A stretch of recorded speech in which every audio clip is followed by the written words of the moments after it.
네, 안녕하십니까. 슈나이더 일렉트릭에서 역률과 고주파와 관련된 강의를 맡게 된 이성호 매니저입니다. 지금부터 제가 이제 역률과 고주파에 관련돼서 30분 가량의 간단한 설명을 드리도록 하겠습니다.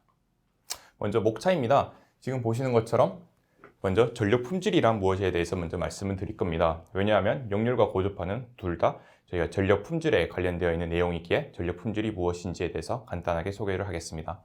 그리고 두 번째로 보시면은 이제 전력 품질 관련 국제 표준 지침 및 요구 사항입니다. 요즘 트렌드가 이제 국제적으로 이제 국내뿐만이 아니라 해외에서도 전력 품질에 대해서 중요성을 계속 대두하고 있고 그에 관련된 국제 표준이 계속 나오고 있습니다. 현재 한국에 대해서는 역률에 관련된 법률이 지정되어 있지만 고주파라든가 그 외에 대해서는 명확하게 되어 있지 않아서 요즘 트렌드가 어떤지에 대해서 설명을 해주려고 여기 목차에 넣었습니다. 그리고 세 번째는 좋지 않은 전력 품질 증상입니다. 전력 품질이 무엇인지도 알았고 국제에서도 많이 중요시하겠다는 걸 알겠는데 그럼 도대체 왜 전력 품질이 중요한지를 설명을 하기 위해서 좋지 않은 전력 품질의 증상들에 대해서 설명을 드리려고 하고, 그리고 마지막에 이제 그 강의 초반에 나왔던 역률과 그리고 고주파에 대해서 설명을 하도록 하겠습니다. 그리고 마지막으로 이제 이러한 역률과 고주파를 고칠 수 있는 저희 슈나이더만의 솔루션에 대해서 간략하게 설명을 드리도록 하겠습니다. 먼저 전력 품질입니다. 전력 품질 같은 경우에는 크게 여러 가지로 나눌 수 있습니다. 먼저 맨 앞에부터 설명을 드리면은 이제 과도 현상들입니다. 이제 영어로는 트랜지트라고 하죠. 여기서 임펄시브 과도 현상 그리고 오실레이터리 과도 현상이 있습니다. 보시는 것처럼 이렇게 한 번 뛰느냐 아니면 지속적으로 뛰느냐에 대해서 이게 임펄시브냐 아니면 오실레이터리냐에 대해서 과도 현상을 나눌 수 있고, 그 다음에는 흔히들 많이 보고 있는 이제 세그와 스웰 그리고 인터럽션입니다. 세그 같은 경우에 아시는 것처럼 작게 몇 번 튀는 거고, 스웰 같은 경우에 크게 전압이 몇 번 튀는 거고, 인터럽션 같은 경우에는 어떠한 방해로 인해서 전압이 나오지 않는 겁니다. 그 다음에는 이제 저전압과 과전압입니다. 그러면 이 세그도 분명히 이렇게 작게 튀고 있고 저전압도 이렇게 작게 튀고 있는데 이 두 개의 차이가 무엇이냐라고 하면은 제일 중요한 건 여기서 시간입니다. 세거나 스웰 같은 경우에 0.5 사이클과 1분 미만의 이런 식으로 이제 튀었으면은 저희는 세그와 스웰이라고 하고 있고, 그리고 그 다음에 과전압과 저전압, 오버볼테이지, 언더볼테이지 같은 경우에는 보시는 것처럼 1분 이상의 지속이 되면 과전압 그리고 저전압이라고 하고 있습니다. 그 다음에 DC 오프셋입니다. 보시는 것처럼 여기가 시작점이었지만은 DC 오프셋에 의해서 시작점이 이렇게 돼버리면은 저희는 DC 오프셋이라 하고, 그 외에도 이제 노칭 보시면은 살짝 튀는 것들입니다. 이런 식으로. 이러한 현상을 저희는 노칭이라 하고, 그 다음 하모닉스입니다. 지금 살짝 보시면은 몇 군데에 되게 뭔가 파형이 찌그러진 게 보입니다. 보이시죠? 이렇게 찌그러진 이유가 사실 고주파에 의해서 이렇게 찌그러지는 건데 이게 이번 강의에서도 제가 다룰 부분입니다. 그 다음에 이제 노이즈입니다. 말 그대로 소음인데 보신 것처럼 이렇게 조금씩 계속 짜잘하게 노이즈입니다. 그 다음 전압 변동과 주파수 변동이 있습니다. 지금 제가 여기서 보시는 것처럼 전압 불균형과 그리고 고주파에 관련돼서 이제 표시를 해놨는데, 전압 불균형 같은 경우에는 이제 여러 가지 캐패시터, 리액터 같은 걸로 이제 해결이 되고, 그리고 보통 역률과 크게 관련이 있습니다. 그리고 이 하모닉스 같은 경우에는 이제 고주파에 관련된 이제 전력 품질의 문제인데, 이거 같은 경우에는 고주파 필터와 같은 솔루션이 있을 수 있겠습니다. 그러면 앞에 전력 품질 관련된 여러 가지 사항을 살펴봤고, 그러면 이 전력 품질이 좋지 않으면 어떠한 일들이 일어나는지에 대해서 설명을 드리겠습니다. 사실 가장 큰 거는 시간과 비용입니다. 전력 품질이 좋다면 시간과 비용을 절약할 수 있고, 반대로만 얘기한다면 전력 품질이 좋지 않다면 시간과 비용을 이제 낭비하게 되는 겁니다. 그럼 도대체 왜 전력 품질이 안 좋은데 시간과 비용이 나빠지는 거냐 했을 때, 저는 흔히 보통 이제 이거에 대해서 설명을 드릴 때는 제일 많이 쓰는 게 사람 피를 많이 설명을 드리고 있습니다. 전력 품질 같은 경우는 사람의 피입니다. 그리고 부하들 같은 경우가 이제 저희 몸에 있는 내부들 장비들이라고, 이제 내부의 장기들이라고 할 수 있겠죠. 사실 피가 당장 안 좋다고 하더라도 저희 장기들은 당장 어떻게 파열이 된다거나 막 없어지거나 그러진 않습니다.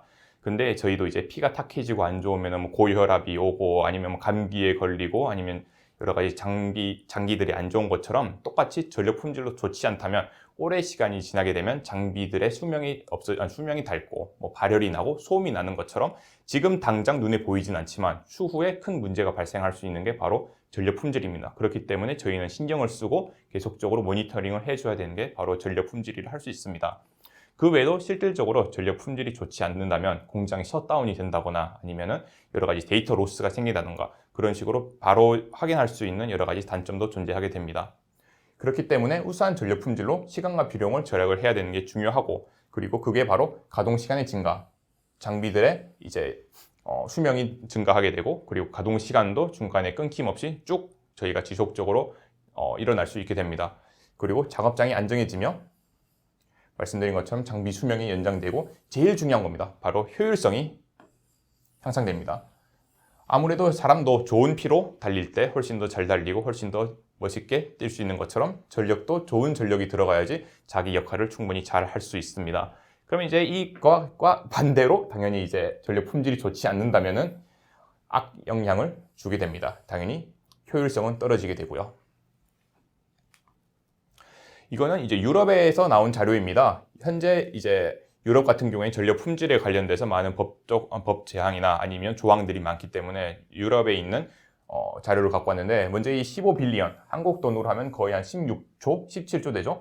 이 정도 돈이 전력 품질에 사용이 된다고 하고 있습니다.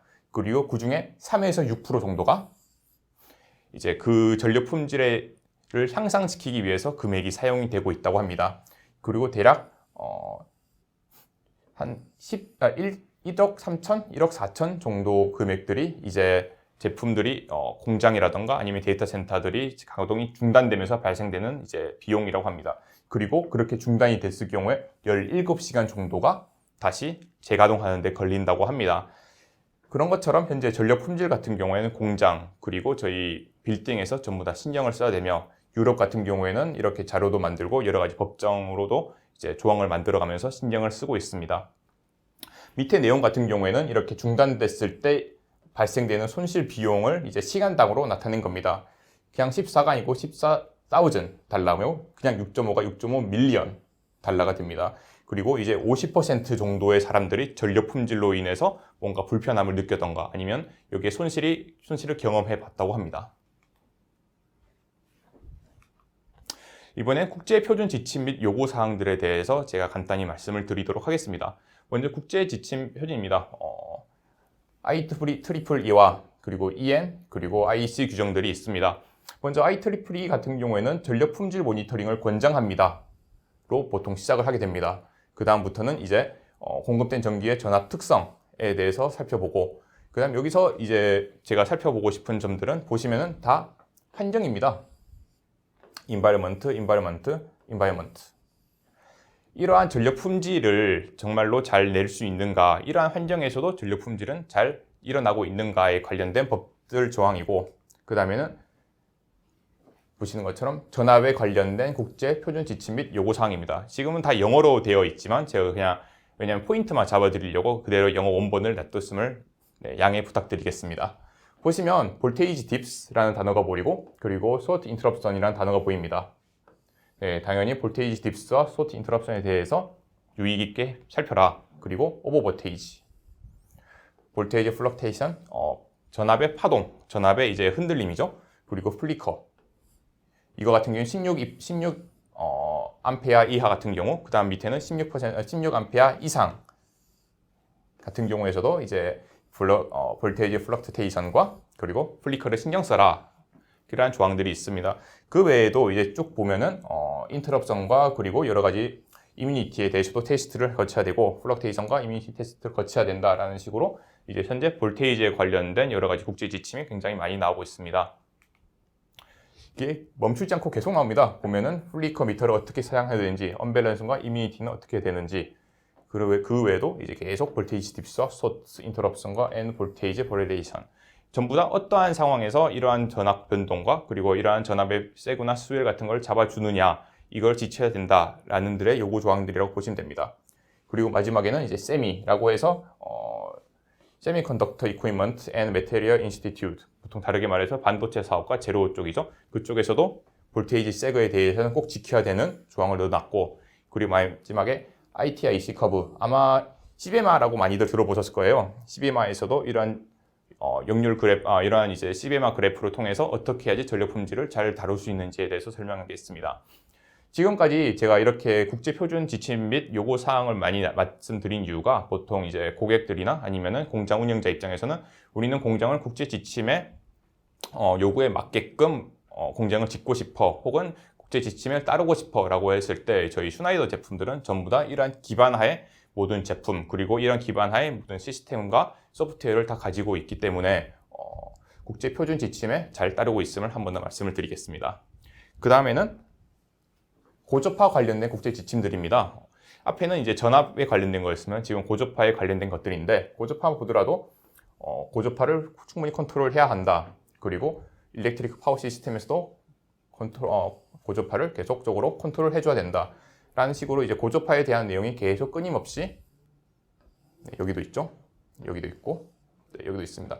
끊임없이 계속 이제 주의를 주고 있습니다. 이런 식으로 이제 고조파에 관련된 국제 지침과 요구 사항도 계속적으로 챙기고 있고 계속적으로 강화가 되고 있는 상황입니다.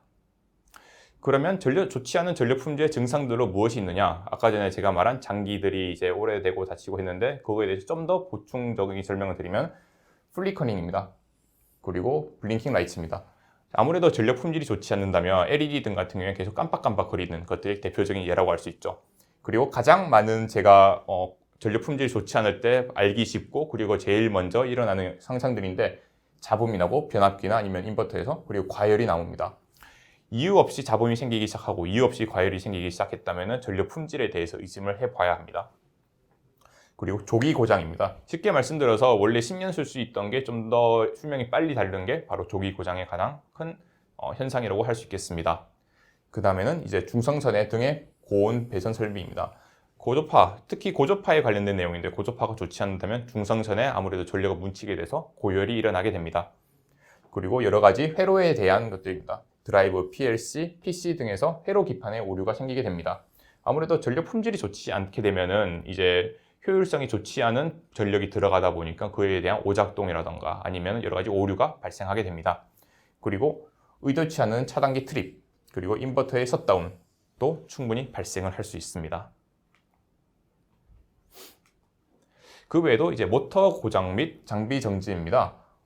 앞에 말씀드렸던 이제 여러 가지 차단기 트립과 인버터 셧다운과 비슷한 내용이 될 수 있고, 그리고 컨택터 역시 트립이 될 수 있으면 네트워크 통신 불량까지도 유발할 수 있습니다. 그 다음에 밑에 열악한 역률과 유틸리티, 요금 인상이, 이렇게 제가 묶어서 설명드릴 수 있을 것 같은데, 전력 품질이 좋지 않는다는 건 역률이 좋지 않다는 말과 비슷한 말이며, 그리고 저희 한국 같은 경우에는 이제 역률이 좋지 않으면 거기에 대한 여러 가지 페널티가 부여하게 됩니다. 그렇기 때문에 전력 품질이 좋지 않다는 것은 결과적으로는 사용자에게 요금이 인상이 될 수 있다까지도 이제 이어지게 됩니다. 그리고 마지막으로는 낮아지는 시스템 용량입니다. 왜 낮아지는 시스템 용량이랑 전력 품질이랑 같이 있느냐라고 했을 때, 예를 들어서 저는 100의 힘을 주고 싶은데 품질이 좋지 않아서 100을 줬지만 받아들인 건 70밖에 받아들이지 않는다면 아무래도 시스템 용량이 줄어들 수밖에 없겠죠. 그렇기 때문에 시스템 용량도 자연스럽게 전력 품질이 좋지 않다면 낮아질 수밖에 없습니다. 그다음에 전력 품질이 향상이 되면 좋은 점입니다. 사실 앞에 얘기했던 것들에 전부 다 반대되는 내용이라고 보시면 돼요. 장비 수명이 늘어나고 발열이 일어나지 않고 회로 기판 같은 경우도 훨씬 더 잘 작동을 할 수 있으며, 용률이 좋아져서 오히려 이제 저희 한국 같은 경우에 용률이 좋아져서 세금을 더 내는 게 아니고 오히려 전기료에서 가감하게 되는 그런 여러 가지 장점들이 있게 됩니다.